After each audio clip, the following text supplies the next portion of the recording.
Bhagawatha Vahini, chapter 39, The Omniscient as Student. Great Master, I do not get satiated however many stories I hear about the boyhood sport of Krishna. Really, this lovely boy Krishna is the divine, who had within him everything that exists, but nevertheless he played about as if he was an ordinary human child. Oh, what good fortune is mine! When I think of it, I feel that it has accrued to me not as a result of the merit earned in this life. I am spending these last days of mine in listening to the exploits of him who has the hooded Shesha as his couch. The curse of that sage has helped to cleanse me of the sin through this means. I offer once again 1,000 prostrations to the sage's ire for affording me this beneficent opportunity. As the final moment draws nearer and nearer, my yearning centers in the joyful quaffing of the sweet narrative of Krishna's port. It intoxicates me, it makes me insane. Give me, as I'm burning with that desire, the cool, comforting drink throughout the few hours that are left of the allotted span of my life. Parikshit the king fell at the feet of Shuka, overwhelmed by the burden of devotion in his heart, and prayed for more stories of the boy Krishna. The spring of compassion in the sage welled forth at this prayer. He asked, "O king, which among the countless delightful divine incidents do you desire to hear from me? Their number is so large that even if they are told continuously for millennia, many will remain untold. No one, however proficient, can compress the narration into a few hours." At this Parikshit replied, "Master, I have heard that our dearly beloved Krishna learned many skills and subjects, with Balarama as his companion, from a very fortunate preceptor, Sandipani. Does this mean there was the need for an unlearned person to instruct him who is the master of all branches of knowledge, the master and sovereign of all? It must have been his play. Only that great play director Gopala knows who has to be blessed and saved, by which means and when. He should have enacted this play in order to liberate Sandipani from the shackles of birth and death through the merit of association with the Lord. Let me hear the incidents of the play centering around Sandipani. I will be saved by listening to it." Shuka said, "O king, what you said is the indisputable truth. Yes, all is his play. For the drama which Krishna directs, the universe is the stage, where there are countless screens or curtains, stage appurtenances, shelves and compartments, for enacting his various plots, devised to save and to liberate. Since the propitious destiny of Sandipani had ripened, he gave him that great chance and blessed him in that manner. Listen, I shall relate to you that divine drama. Balarama and Krishna, the divine brothers, grew like the sun towards the zenith and shone with increasing splendor. The parents, Nanda and Yashoda, were concerned about their future, since they were befogged by natural delusion. They decided that the children must be taught the arts and sciences, the skills and attainments appropriate to their status and condition. The family priest Garga was called in, and in consultation with him, an auspicious day and hour were fixed for the necessary rites. They celebrated with great pomp and ceremonial the rite of initiation into Brahmic wisdom called Upanayana, or the rite of leading the pupil to the preceptor.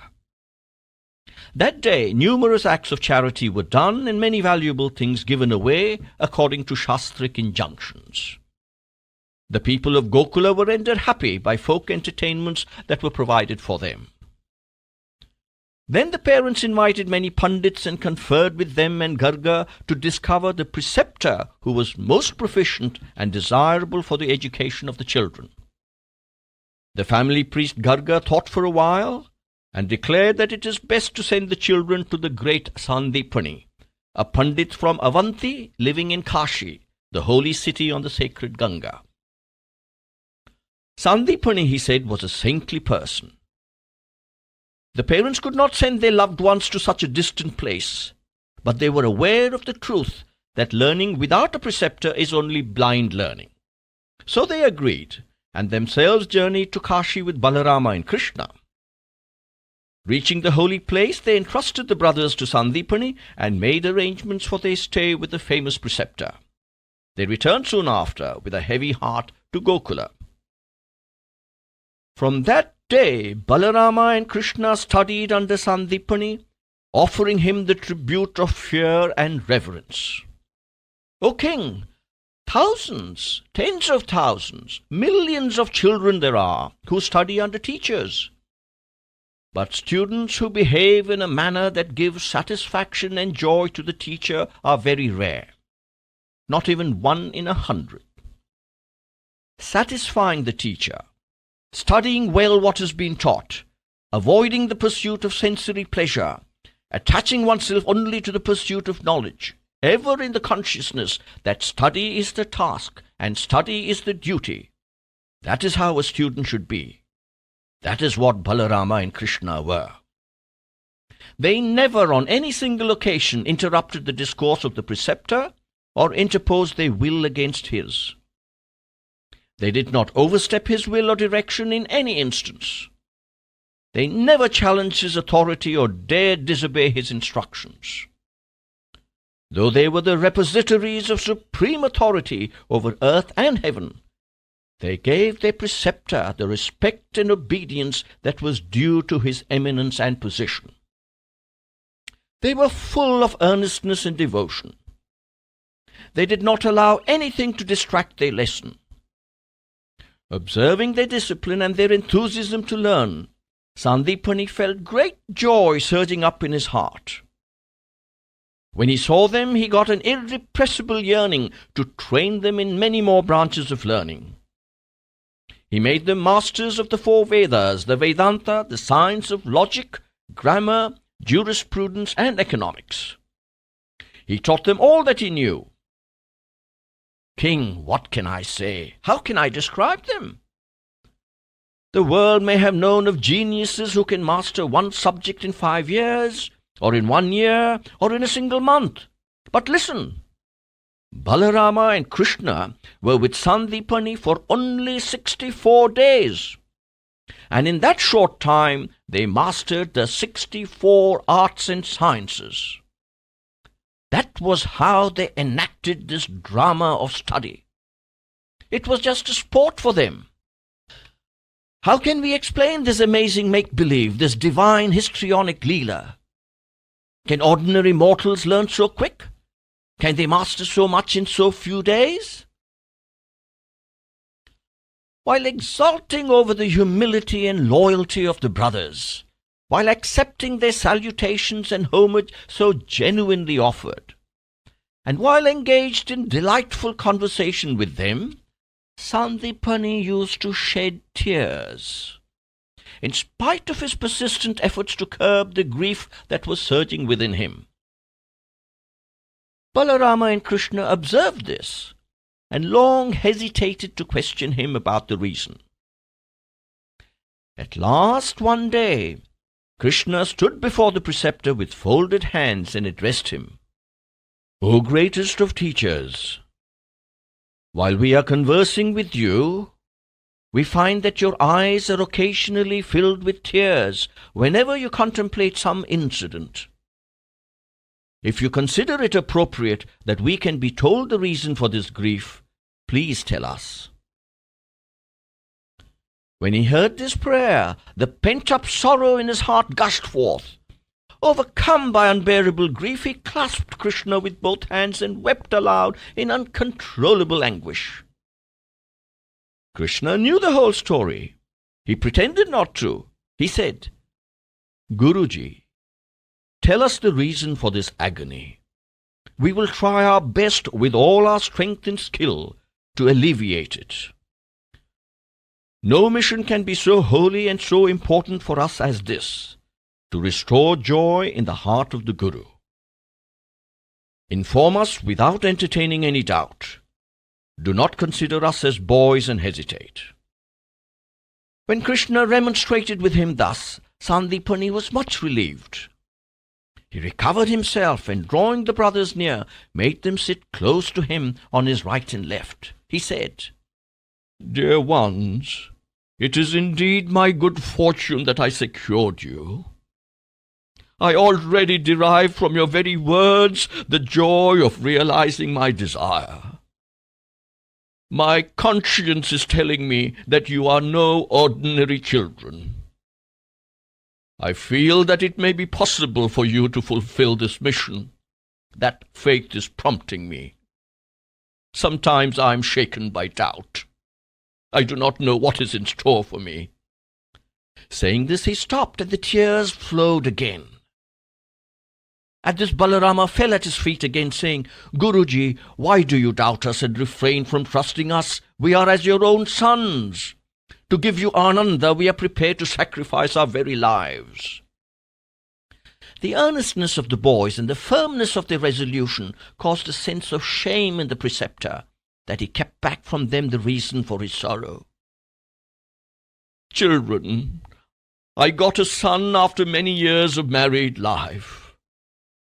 I brought him up lovingly and with as much care as I guarded my own life. One day he went to Prabhasa Kshetra on the sea, and while taking the holy dip in the waves, he was drowned. I was deriving great consolation and even joy looking at you two and watching your humility and sense of discipline. I almost forgot the loss. You have learnt all that has to be learnt very quick. Now, even you cannot stay with me any longer. Who am I to watch and love after your departure?" The preceptor burst into inconsolable sobs. Krishna stood before him strong and straight. He said, "O best of masters, we have to offer you gratitude for teaching us in an incomparable manner all the rare arts and sciences. That is only our dharma, isn't it? We will proceed immediately and fight against the sea that swallowed your precious son and recover him. We shall bring him back to you and give you joy. Let us dedicate this act as our Guru Dakshina, that is, ceremonial presents made to the preceptor by the pupil. Bless us so that we can start on this expedition. Bless us and give us leave to start."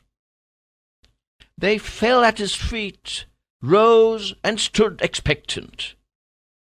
Sandipani was confident that the boys were not of ordinary mould. He had faith that they would succeed. He embraced them, stroked their hair, and blessed them. The king said, "Master, oh, how fortunate are my grandparents that they could witness these!"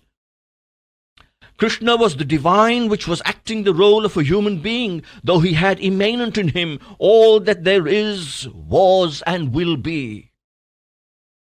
O king, receiving the acceptance and blessing of the preceptor, Balarama and Krishna hastened to the sea, and standing majestically on the shore, they commanded in a compelling voice, "Ocean, give back the son of our Guru. Do this immediately, or suffer the punishment we intend to give you." The ocean shook in fear as soon as he heard these words. He touched the feet of Balarama and Krishna and said, "Pardon, it is no fault of mine. When the boy was bathing, destiny drew him into a vortex and brought him into the depths. Meantime, the ogre Panchajana, who has been living in the caverns there, swallowed him and had him in his stomach.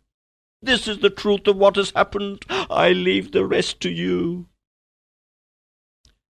When the sea spoke thus, Krishna nodded. "Right, I have heard your account," and plunged into the depths of the sea to the cavern of that ogre. He attacked him in mortal combat. The ogre handed over the boy to the god of death before he himself died. So Krishna could not recover him when he tore open the stomach. While searching his intestines in great anger to discover whether the boy was anywhere there, a huge conch came into his hands. Securing this, Krishna emerged from the sea and went straight to the city of death. Standing at the entrance, Krishna blew the Panchajanya conch that he had got from Panchajana. The sound it produced was like thunder to the ear. Yama, the god of death, rushed up to the gate in terror. He saw Balarama and Krishna and queried politely the reason why they had come so far. The brothers commanded him to bring the son of the Guru and place him in their custody. "As you order," replied Yama with folded hands. He directed his minions, and within seconds the consecrated son of the preceptor was placed in the divine hands.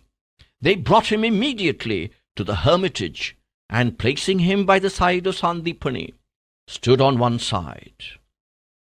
"This is our Guru Dakshina. Please accept this act as such," appealed Krishna.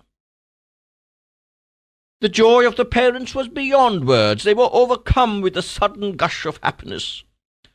No one who contemplates such divine achievements, the bringing back to life of the son of the Guru who was in the arms of death and similar miracles, can entertain the belief that they are mortal and not divine. What then are we to speak of Sandipani? He knew, he realized that they are the twins Nara Narayana. He was overwhelmed with exhilaration when he reminded himself that he had the fortune to have such divine beings as his pupils, and that he could call himself their Guru.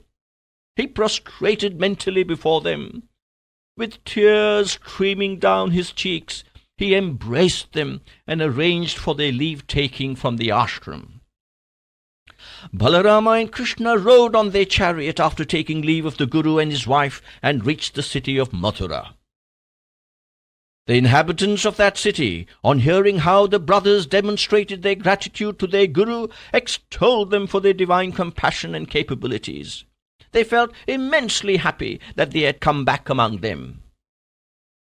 "O king, reflect for a while how inspiring was the example of Gopala Krishna while he was undergoing his education, and how much his conduct and earnestness contributed to the joy of the elders. Every act of Krishna, however tiny and unimportant on the surface, had a deep significance and meaning. Fools cannot discover it, so they treat these acts as insignificant. Is there in this world anyone who can affirm that he can teach the art of swimming to the fish? Similarly, who can teach and become the preceptor of God? Though all learning emanates from him and is to be earned through his grace, he plays the role of a pupil, as a representative of the ideal pupil, in order to show the world, by his own example, the way in which a guru is to be chosen and served, the quality of humility that education must instill, and the gratitude and respect that the pupil has to offer to the teacher. It is with the intention of guiding and prompting the students of today that Krishna himself went through the educational process and lived the ideal. Notice how subtle is the mystery of God and his Leelas. While Shuka was repeating these words, tears of joy flowed down his cheeks in streams.